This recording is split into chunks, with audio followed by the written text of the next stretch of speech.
Jésus est de retour et il vit au Brésil sous le nom de Henri Cristo. Depuis plus de 30 ans, cet homme affirme être la réincarnation du Fils de Dieu, un Christ qui parle aussi français. Au Père éternel et ineffable, Dieu infaillible. Álvaro Thaís, alias Henri Cristo, est le fils d'agriculteurs brésiliens d'origine allemande. En 1969, il adopte le nom de Yuri de Nostradamus et se présente comme un prophète astrologue. 10 ans plus tard, Dieu lui révèle, selon lui, qu'il est son fils incarné. Yuri devient Henri, Jésus de Nazareth, roi des Juifs. Le Seigneur ne m'a révélé la position que j'occupais dans une vie passée uniquement lorsqu'il a considéré que c'était important. Moi, je ne me souviens pas de mes vies antérieures.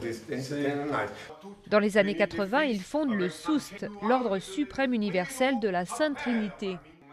Aujourd'hui, il vit à Brasilia, la Nouvelle-Jérusalem, entouré de quelques centaines de disciples, à 90% des femmes, entièrement dévouées à sa cause. Je ne suis pas payé. Je travaille ici, mais je ne suis pas payé. Nous sommes tous bénévoles. Comment est-ce que je peux aider la maison du Seigneur par mon travail ? Henri Cristo est régulièrement l'invité d'émissions télévisées au Brésil. Ses adeptes sont aussi très présents sur Internet et prêchent la bonne parole à travers des parodies de chansons connues. Na vida eu sempre quero mais, mais. Aprendizado, luz e paz, luz e paz.